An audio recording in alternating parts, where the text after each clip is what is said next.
Morning, everybody. Our fifth show. Thank you again for joining us and tuning in to Mysticism, Magnetism, and Metaphysics, where we're all about raising our vibration and, in doing so, raising the collective vibration of humanity. Today, we will be discussing spiritual practice. We'll be talking about what our individual spiritual practice is and how we can introduce, different things that we are comfortable with and that we think will be making a difference in the world. So hopefully Cheryl is there now who can lead us into a prayer. I'd be glad to. And good morning, everyone. So today I'm going to share something. I'm going to do a prayer that I do in my spiritual practice. I'm going to share it with you. And it involves the four directions and a Peruvian tradition. Okay, so let's take a deep breath and exhale. And once again, and exhale. And a third time for good measure. And to the winds of the south. And if you could turn to the south, if you know where it is, oh, the winds of the south, great serpent, wrap your coils around us. May we shed us all that doesn't serve us the way you shed your skin. Oh, great serpent, as we move slowly and mindfully through this time. And to the next wind, oh, great jaguar, who can see beyond death, moving slowly and mindfully, and the strength and the movement of that animal that is in us. Oh, thank you. And to the next wind, oh, great hummingbird who flies from South America to way up past Canada. Oh, beauty, may we fly with beauty. May we fly with determination, beyond all perception that such a little creature, that we can move to great distances. Oh, and to the winds, oh, to the winds of the east, great eagle condor, who flies above all people, places, and things, who rests in the great mountains and looks down on us. And to Pachamama, great earth, who grounds us, who cleanses us, who stabilizes us, who feeds us. And up to all star nations and universes and moon and sun. And oh, we just thank you for reminding us that there is hope, that there is life, that there is a great spirit beyond our comprehension. Oh, we thank you. We thank you. And for this time together, we ask that you speak through us, as us, and for us, God. In all this, we say Aho, Ashe, Amen, and so it is. Thank you, thank you, thank you, thank you, and thank you. That was a great opening. Very different. I felt very tribal. I felt connected with earth and Mother Nature. I felt like I was somewhere outdoors in the middle of the jungle. So thank you for that, Cheryl. Mm-hmm. Today our topic is spirituality, and I think people see it in so many different ways. People think religion. People think woo, of course, that always comes up. But go ahead, Nandini. Tell them what to you what the spirituality means. Well, spirituality, the first, you know, six letters of the word tell us what it's all about. It's connection with spirit.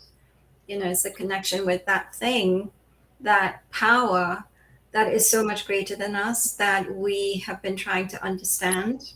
You know, who understands this? I think the only people who really understand this are the people who can merge into that oneness, the people who just go into such a deep meditation. I've spoken to a couple of people who've had very powerful out of body experiences, and they always say the same thing: there are no words to describe it.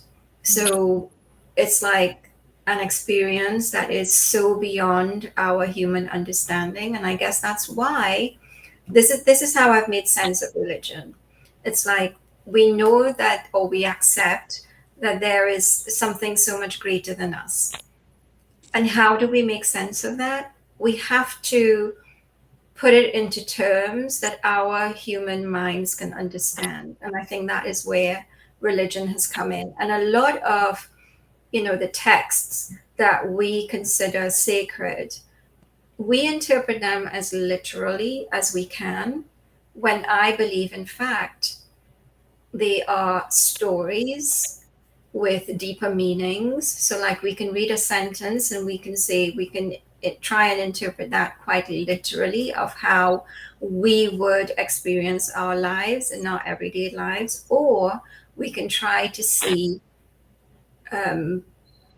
something that is just more poetic and more beautiful than we can ever imagine. And I think as I'm saying this, I'm thinking of like the Greek myths, where they talk about Hades capturing like a goddess and taking her down into the underworld, and the mother, the Ceres, is the mother, and Ceres gets so upset, and that's when the earth goes into darkness. And that is how we experience winter. And they've created this beautiful story that we can take literally. We could say, yes, that there is, somebody called Hades, and there is this goddess who has this mother who becomes angry. Or we can see the beauty of what they're trying to tell us, that there is a season, that this is something that happens that we cannot control. It's just, I just think it's just so beautiful, and it's so much beyond what we can really understand. So to me, that is what spirituality is about, is trying to get in touch with the poetry in nature. So that's why the opening prayer from Cheryl was just so beautiful, because she brought us into connection with the natural elements, with the directions. That is ever present. That is our reality. We live on this planet that has, these polarities. So it's beautiful when we can bring that into us and into our consciousness through some kind of spiritual practice.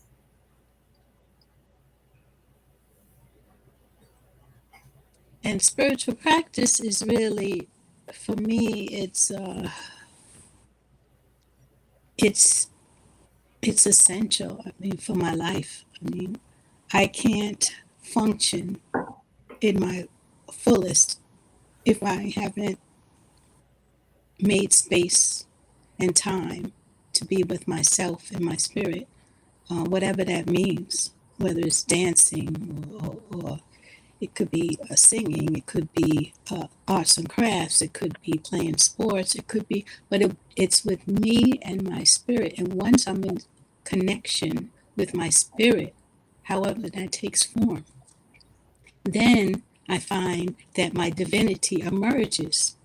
And a lot of times, sometimes it's through journaling or writing with my left hand. I'm a right-handed person, Right. to say things that my spirit knows, but maybe I'm afraid to say, or it just emerges. The divinity emerges, and it becomes unbridled, and it becomes beyond my imagination, and at the same time, it gives me all this freedom, but yet the grounding of it is so substantial. That it's just beyond words. And I know next week we'll be talking about like different ways to do it, but but the the importance of it is I couldn't live without it, and I really don't know how other people live, let alone thrive without it on such a basic level. And it doesn't require anything but yourself, myself. That is so true. That is excellent. That is excellent. And, as you guys have been learning more about me and my spiritual journey, is that I've had this connection with my guardian angel since I was a baby, that I can even remember. I don't even remember a life not living on this path and not following the guidelines that were directed to me. What I almost took, and the truth is, I never take anything for granted, so I can't say I took it for granted. It was just part of my life. It's just part of my lifestyle, of hearing the message, of following the rules, of asking questions, getting answers. And, I get a lot of people saying, how could you be so confident all the time? Where's that confidence coming from? And to me, the confidence comes because I know what I know. When it's a knowing, and I know what I've experienced over my lifetime, with my experiences, like I shared last week, of being physically, touched, and pulled out of harm's way. Once you go through a moment like that, there's no other way to believe anything after that.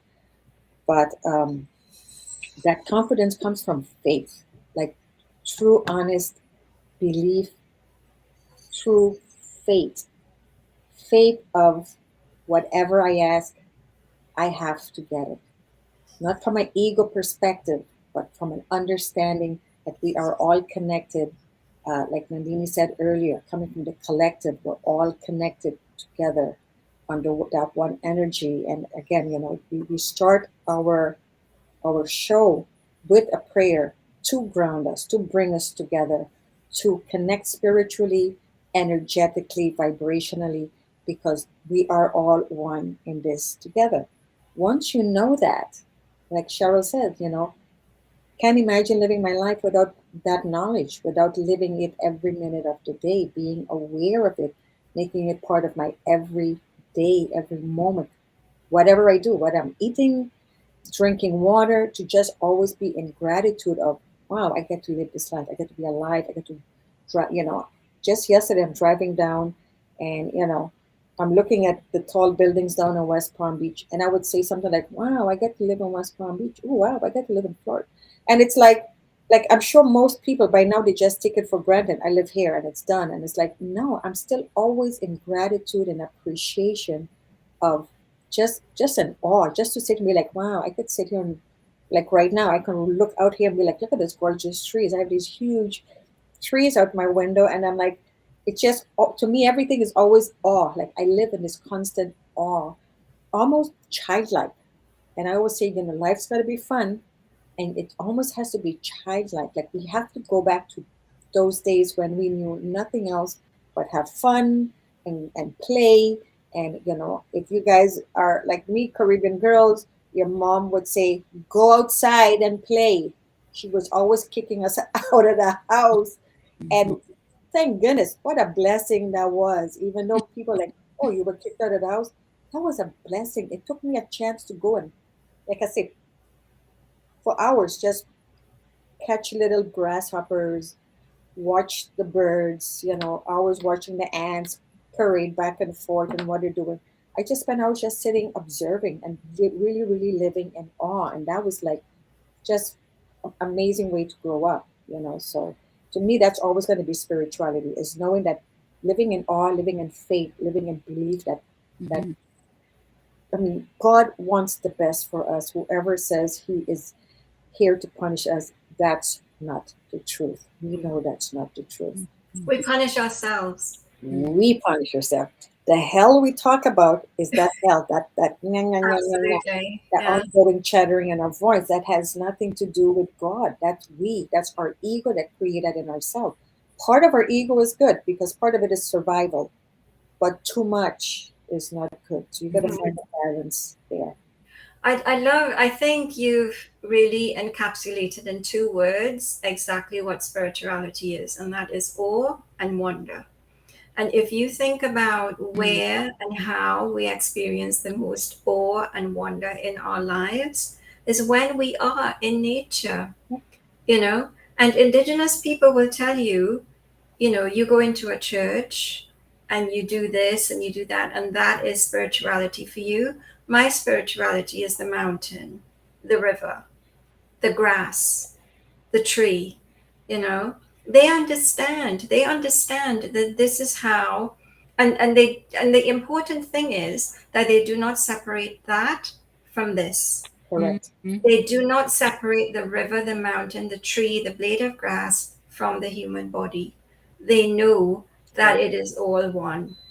You know, I heard somebody say something so interesting just yesterday, and he was talking about our five senses, and he was saying that the five senses were created to make us think that we are separate from everything else. And he said, you know, when you first think of that, it's like a trap, you know, like why would evolution or, you know, however we came into being, why would it make us that way, that we see ourselves as separate? And he said, okay, think of a magnificent sunset. If we as human beings see that sunset, we're like, oh my gosh, look at how beautiful that is, right? Whereas if you have the bird that is flying over, does the bird stop and say, oh my God, look at that sunset? No, it doesn't, because the bird knows that it is all one. All at once. It is That's right. all part of the same wonder and awe and beauty that is this magnificent earth that we are on. But our senses, the way that we have been created, and he said, well, think of it this way. Yes, you know, it is a disadvantage in a way, but think about it. We've been given this opportunity to witness it. Yeah. And that is a huge advantage. That's the word, witness. To witness it without judgment and just taking it in. And that's a moment to again to be in awe of the miracle, of Hmm. beauty. And I think part of the five senses is it's part of bringing us in our center.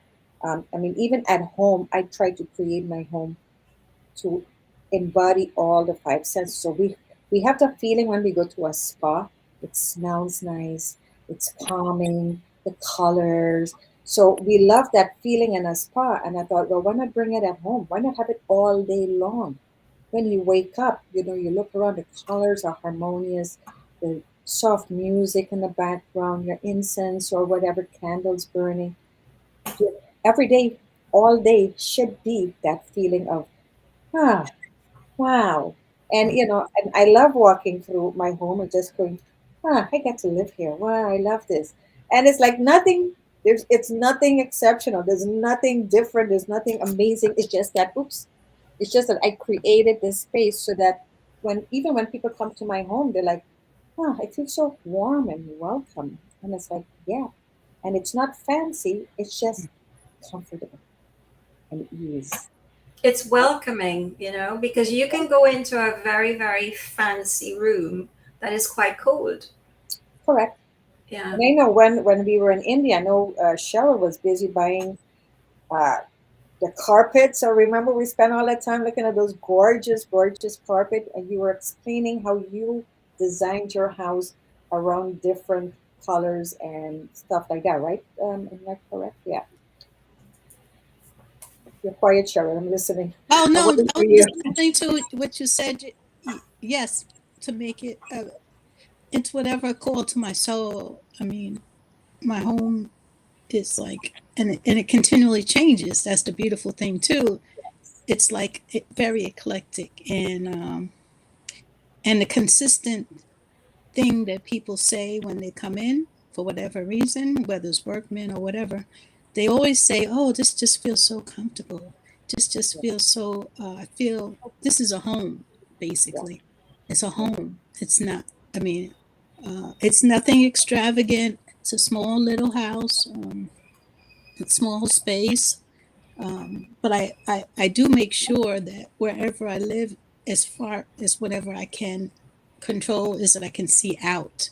Like I have lots of windows, a sunroom, a backyard. I mean, just so I can see out. Like even now, I'm looking out with the trees. Right. But I wanted to also echo something with what Nandini had said about the wonder, and Karina, the wonderment, like to call it the wonderment of living. We have something in one of my traditions is one of my friends. She always says, well, we talk about um, in ancient traditions, sitting around the fire, Mm-hmm. right?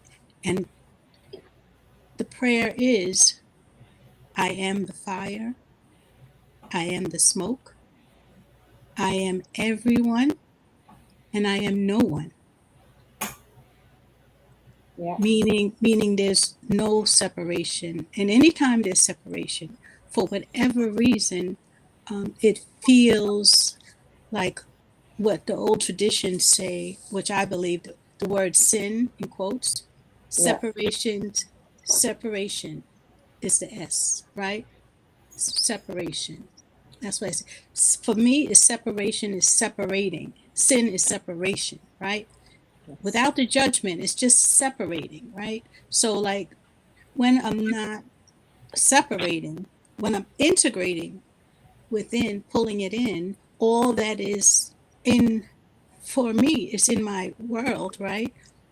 Conscious and unconscious. When I'm really in tune with that, the simple things, the ironing, the cooking, the walking, the breathing.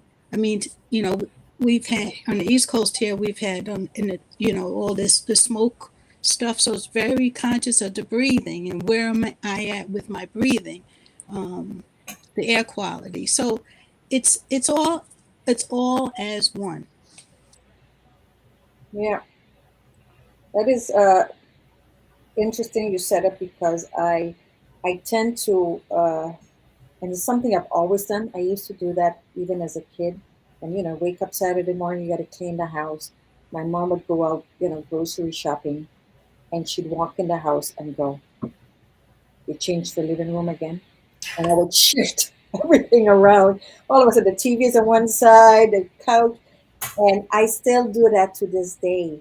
And I like when I feel like a little stuffy, I just go and I shift everything around, and I'm like, Mm-hmm. just to get the energy flowing. Like it's got to keep flowing. If it starts feeling too, and I'm like, okay, it's time to shift stuff around, and like my son will be like, "Mom, where's the glasses?"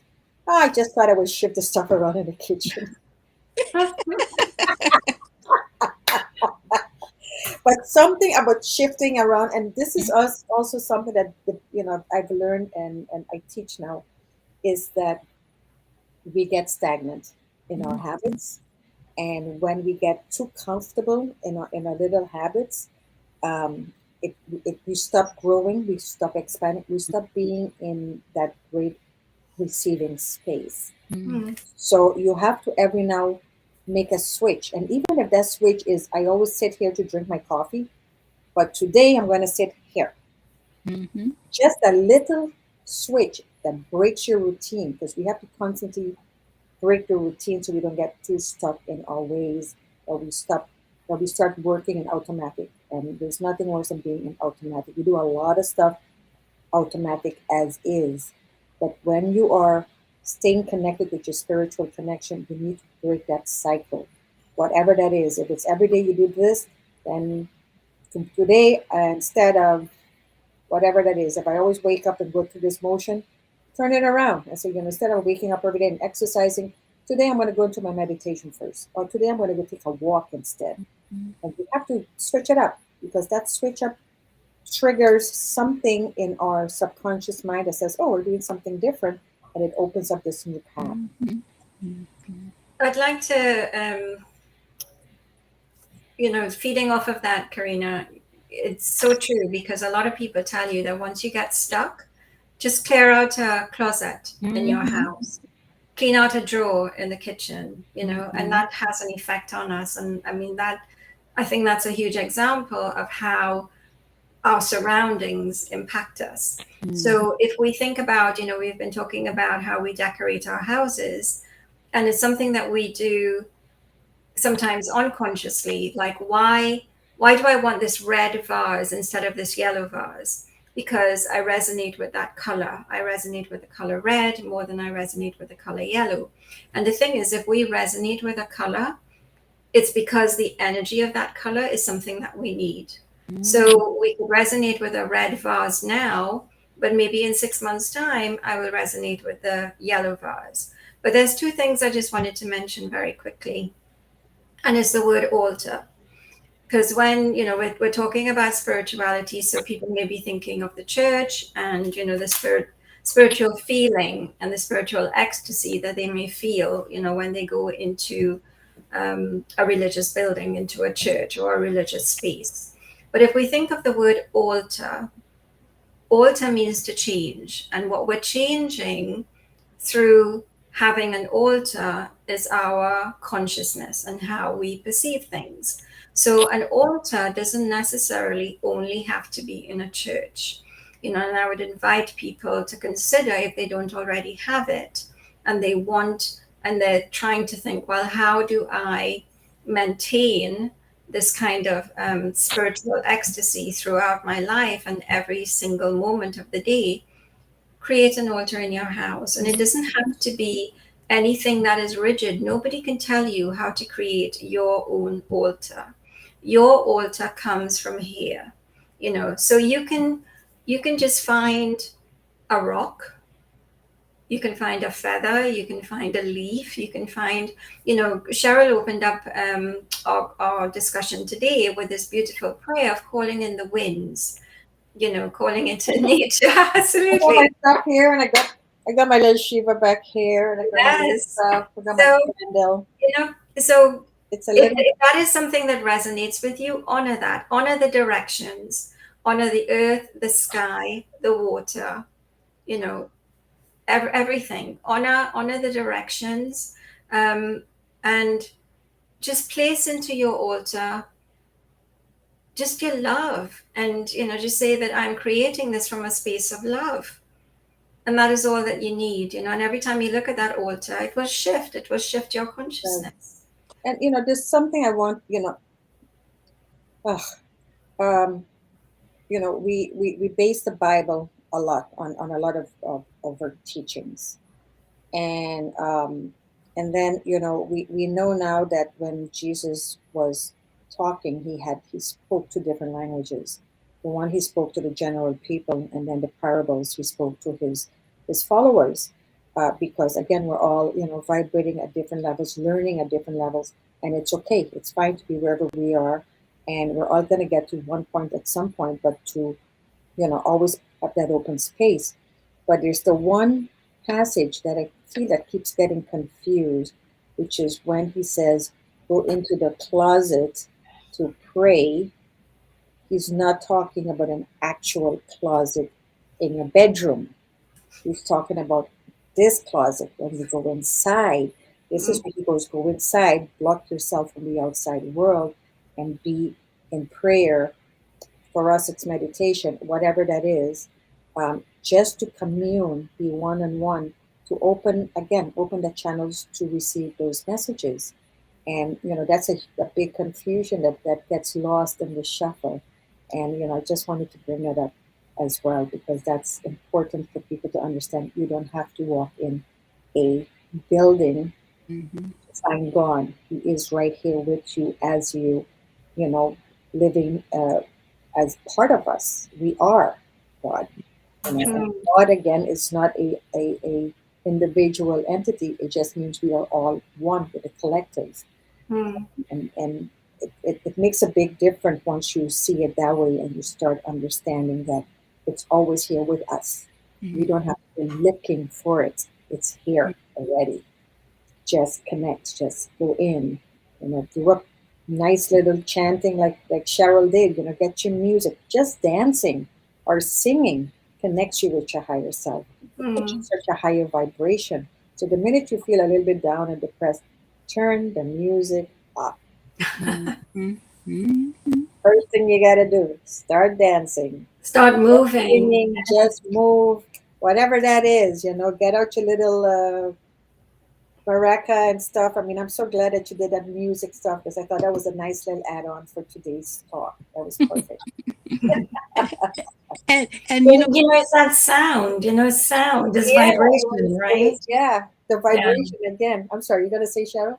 yeah, the and what is the, you know, what is the closet and what is the altar? It's all of it is here, right? The altar is here, the true altar, and then even a physical altar if we create it, right? It all it does is houses our energy that we put on Yes. it, right? All the great ones that I know that I consider great, they didn't go to a church. No, never. They didn't hear a sermon. No. They embodied it, they practiced, their spiritual practice was living it, being engaged, connecting to the now, to what is, right? And not ignoring it, but addressing it, right? So, Right.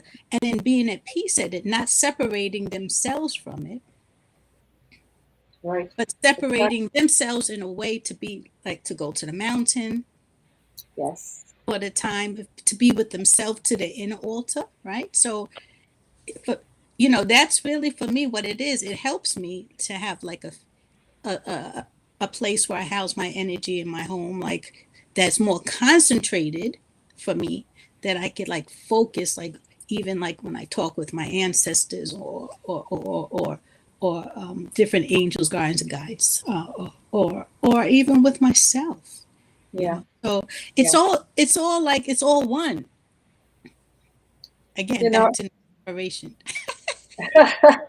Sorry, Karina, what was that? well, I always, so I've always tell the story. I would sit down and read the Bible, and I read the Bible like almost 3 times cover to cover because I think they have great stories. And each time you read it, you pick up more information. And the more I got into my metaphysics as well, I started to and go to the metaphysics Bible and interpretation. I started getting more of an understanding of this. And Cheryl just says going into the mountains. And again, we have the story of Jesus going 40 days, 40 nights, out in the wilderness. And, and he's fighting the devil. And again, that's another misunderstanding. He's not fighting a devil, an outside entity. He's fighting his ego. Yeah. He's, Mm-hmm, he's fighting his belief system. mm-hmm, He's fighting his faith. He's mm-hmm, asking, wait a minute, I know better. I need to get back into my faith. I need to get back centered. I'm being around, the people you're being around, you're being influenced by people. Every time we step out of our house or TV or whatever, we're being influenced by what we're hearing. And unbeknownst to you, your subconscious mind picks up everything, everything. And every now you have to sort it, filter it out, and went, nope, nope, nope, nope.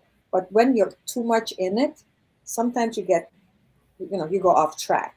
mm-hmm. So if even Jesus had to go out for 40 days, 40 nights to meditate, pray, center, ground, get back into his spirit, we have to do that too. We have to get to that space also. I think I told the story about doing the meditation challenge, where for a whole month I had to do 1 hour meditation every single day. And I'm telling you, it changes everything. It changes your perspective, it changes your mood.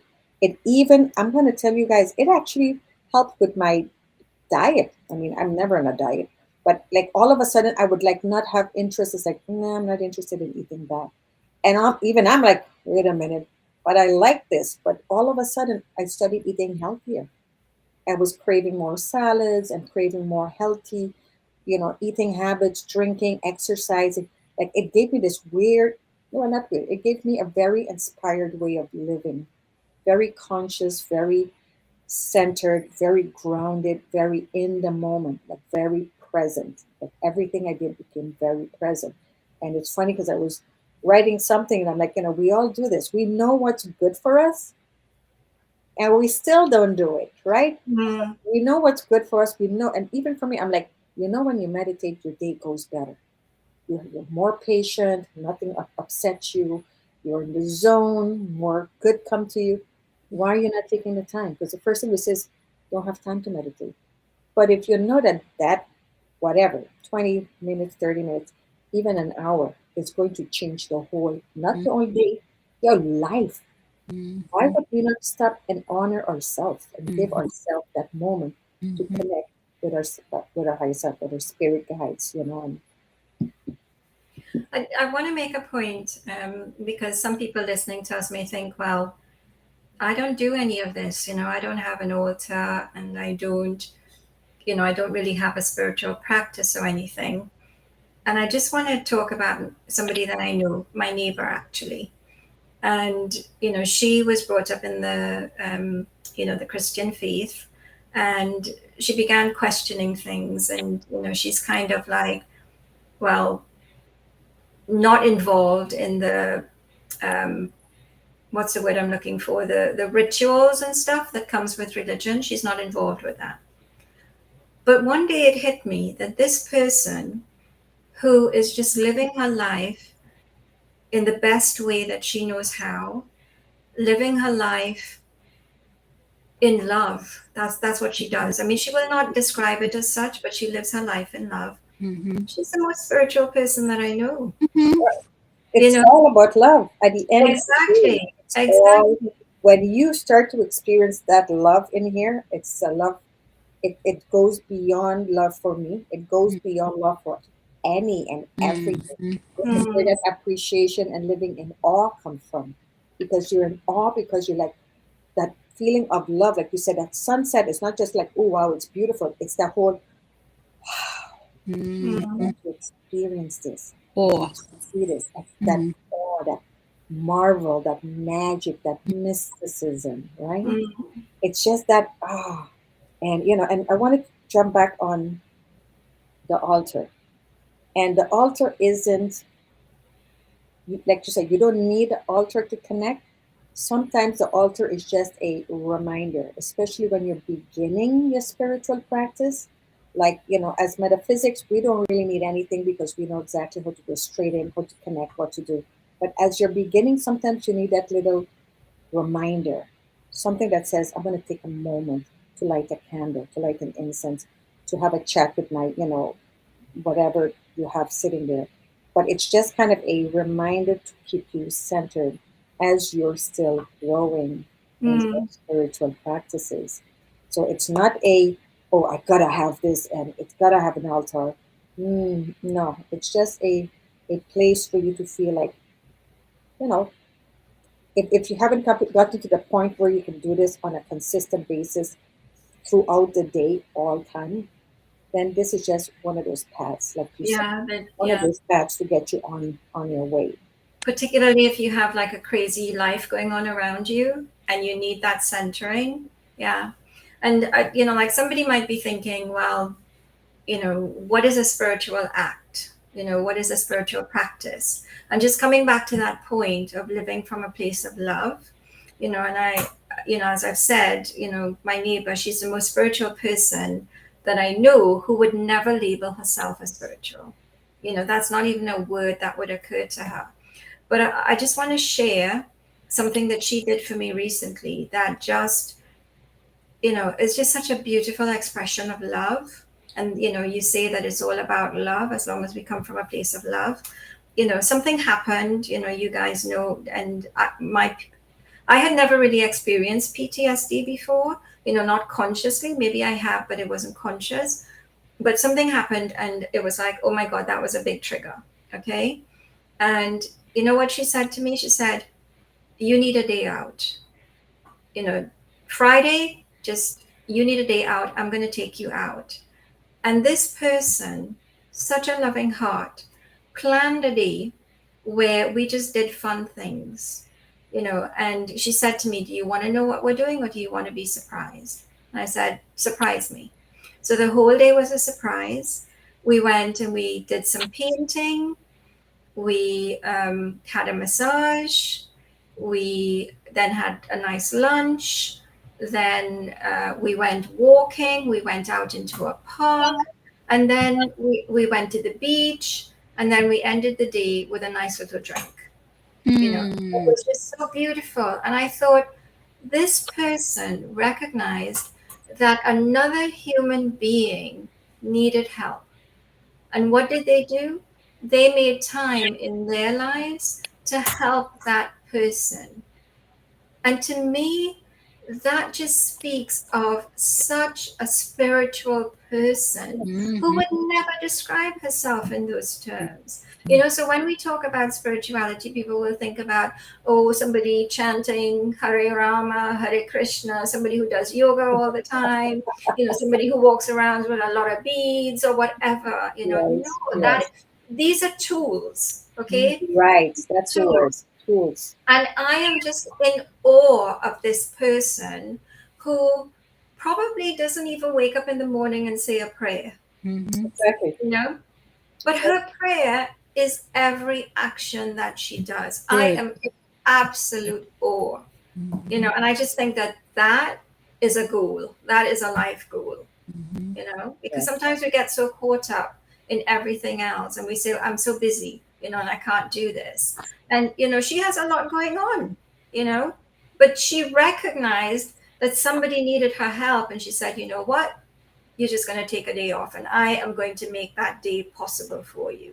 How beautiful is that? I'm so glad you shared that because sometimes we get so caught up in seeing all the bad in the world, and sometimes it's good to talk that humans are still very, very good people. We are good, We good, are good really, really, creations. We we are, are. we are good, and sometimes we stop ourselves from being the good people that we could be, for whatever reason, because we're afraid of being judged or whatever that is, and but Well, a lot of it is thank you, conditioning, I Sherry. think. We are conditioned to fear. You know, we are conditioned to think of the other. We are conditioned to think about, well, how am I similar to you? How am I different from you? Forgetting that we are all one, as Mm-hmm. Cheryl had said. You know, we are all one. We manifest in different forms, different colors, different sizes, different whatever, but we are one. No, I think Cheryl needs to share her story because she's doing something quite amazing right now with her life and working with kids. I mean, and that's coming from, my goodness, talk about love. That's love and dedication. And, Mm. and I spoke to her when she had one of those kids, and I actually spoke. She let me talk to the kids, and it was, I could see how at ease and at peace, and they felt so at home. So this is your story, Cheryl. Go ahead. Well, I was moved to become a foster parent to children who were who crossed the border alone, and so I taken two children at a time, and it's just it's such a blessing. I mean, it's almost like what Nandini was saying. It's like you just do it. I mean, it's like it's practicing. It felt like I was supposed to do it. That it was simple as that. It wasn't any. It just was just that simple. You I felt mean, called and moved, and you went out and you volunteered, and you took sometimes what, two kids at a time. mm-hmm.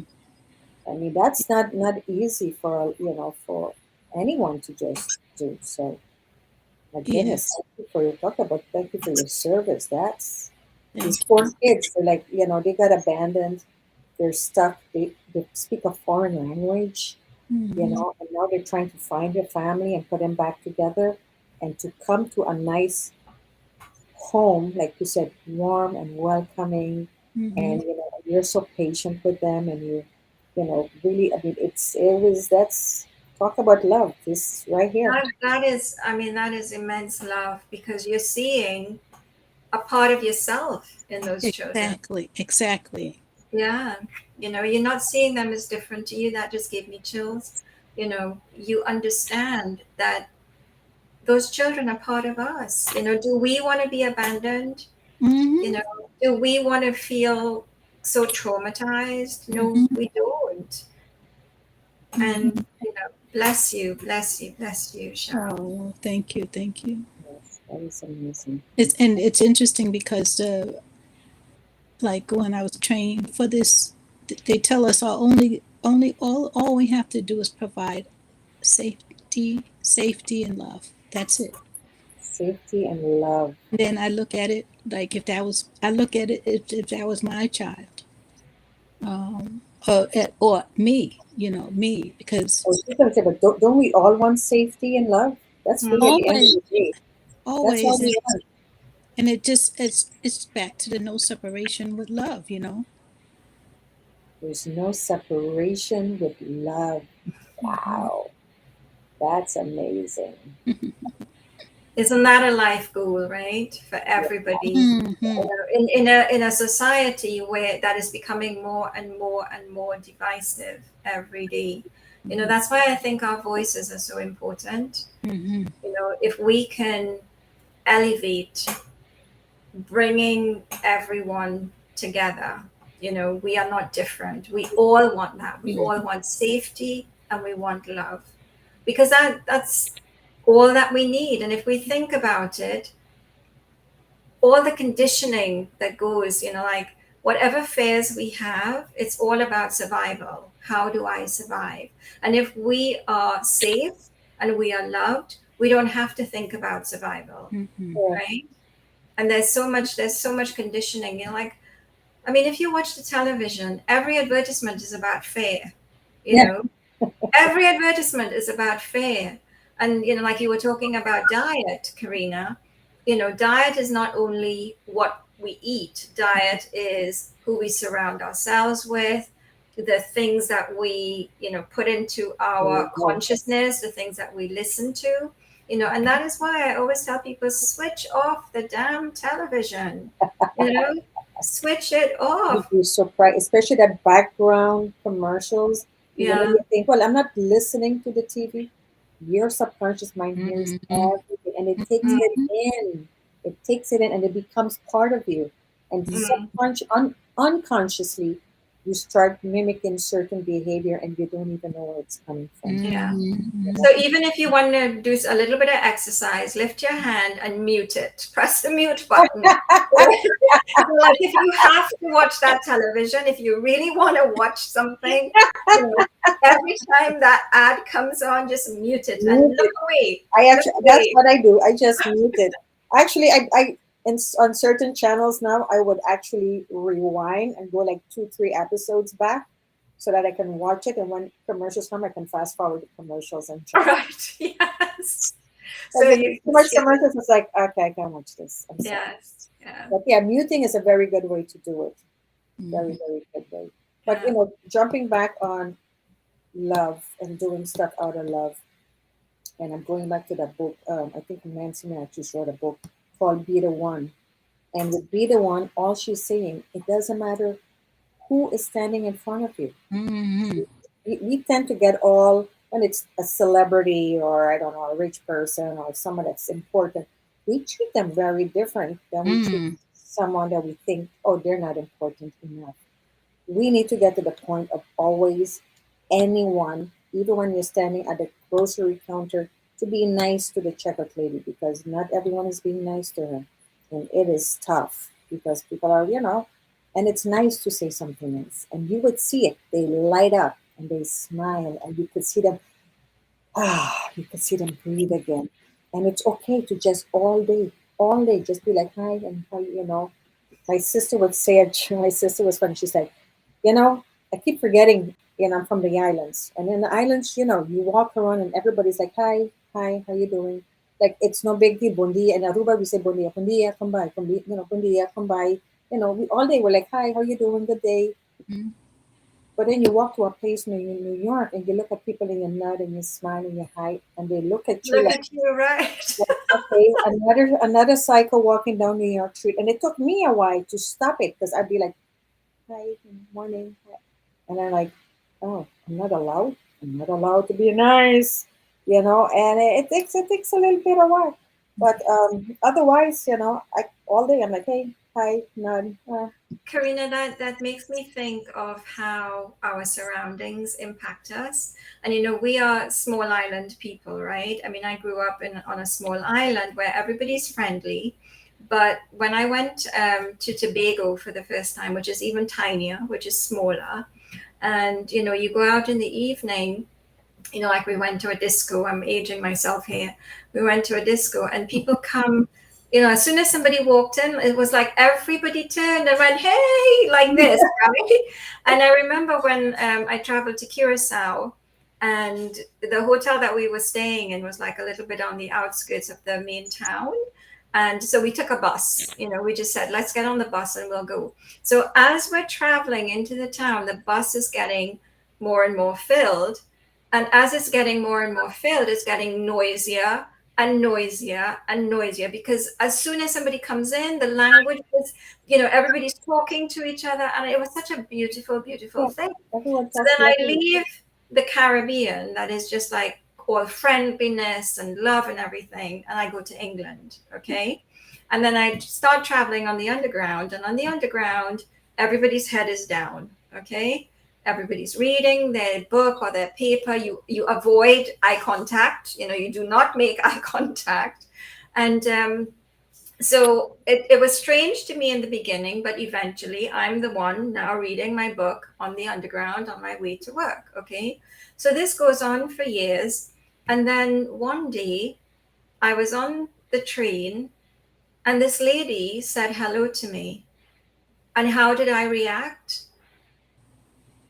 I turned away. Oh my, you know, because because I had become conditioned by my surroundings where if a stranger talks to you in these circumstances, they are weird, they are trying to get something from you. And after I thought back on that incident, I was so ashamed of my behavior, wow, because I don't know why that woman was saying wow, hello to me. She could have needed help. correct. She could have needed Just help. being nice. Yes, or Maybe just she just moved from the Caribbean. I don't know. And that experience has always stayed with me, and it is Yeah. a reminder to me, Nandini, what you have here, do not allow Yeah. whatever situation you are in to change that, you I'm going know? to piggyback on your story because, like I said, we spent 3 weeks in India, and the first day that we went out, when we left the Taj Mahal, and the guide says, "Don't look at them, don't talk to them, don't engage with them because they're gonna, nag you and they're gonna So, whatever, whatever."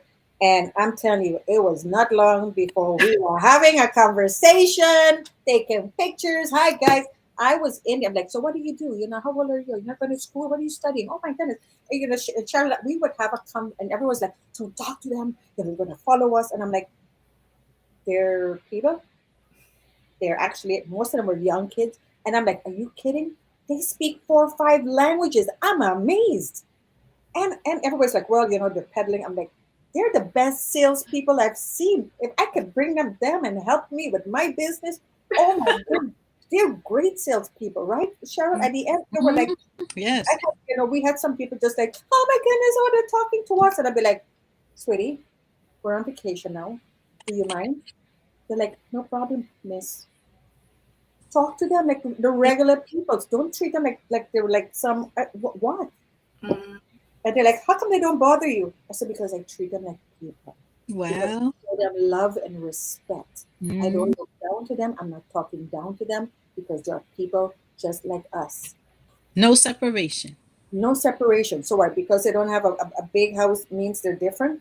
They're probably living a better life than we are. They probably have less stress than we tell me about it. Like people in the West, they look at, developing countries and they think, oh, those poor people, but if you were, that makes me think of this video that I saw where a Westerner was taken into a developing country. And, like he saw a family of, say, like 4 people, a father on his motorbike with the wife in the back and then holding 2 children. Mm-hmm. Okay. Mm-hmm. That is not something that we're going to see here. We will see that in another country. And Mm-hmm. he was like imposing his Western beliefs. But look at, oh my God, that is so sad They've that been they doing don't that have a forever. car. And his companion said to him, you see those people? They are so much happier than we are because Mm-hmm. they do not have the stresses that we Yeah. impose on And ourselves. they understand family better than we. They have been two, Exactly. three, 4 generations under one house. Mm-hmm. And people are like, Yes. oh, you got an 18-year-old, you got to leave, and it's like, why? Why? Mm-hmm. Where? Mm-hmm. We were meant to be tribe, community, family. Why are Mm-hmm. we sending our children away? We should be Mm, bringing them together. yeah. So Mm-hmm. this whole thing of everybody lives on their own, it's not healthy. No. Uh, Now you're spending all day all alone, and begging people to come visit you and call you and check in on you. Well, you know how much easier it is when you're two, three generations and you're taking care of each other. You're sharing the cost and you're sharing a meal. You sit down and share a meal together and have a conversation with your family. We don't have that no more. And why? Because we think it's old fashioned. We think that's not.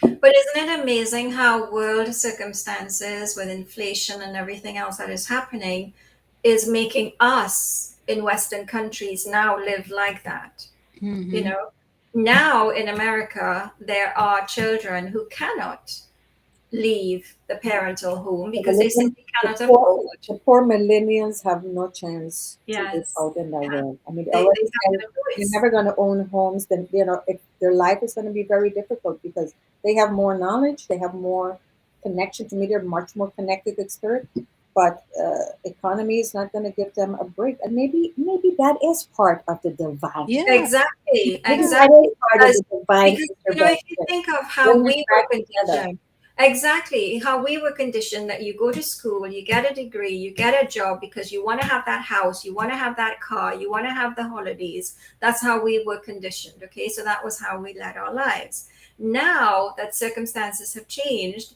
and the youngsters now cannot see them, they do not have a job that is going to pay them a pension. That is gone, Nothing. so their paradigm is completely different to ours. So what is it forcing them to do? To be happier, because they're not going to have the mortgage. They're stressed for no reason, and there's no need for that. There's Exactly. really no need. But we're kind of coming to the top of the hour. And so to continue seeing most of our episodes as we move forward, you can find us on tv.affilianinc.com. That is tv.affidin inc.com, or we're going to put a link there, and we will be able to continue seeing our series as we continue to expand on this platform with mysticism, magnetism, and metaphysics. We are so excited to be able to come together, the three of us, with our knowledge, our background, our studies, um, our love, mostly our love, and our appreciation and respect for each other, that Mm-hmm. we can continue to do this. This is not over. We will not be streaming live. We will be streaming on our TV channel moving forward. So we look forward to you joining us and staying connected with us. And you will be hearing from us more and more as we continue to expand and grow and bring you more content and more information. Anything you guys want to share? Now I just wanted to say, in love and in awe and in wonder. One love. Mysticism, magnetism, and metaphysics. Metaphysics.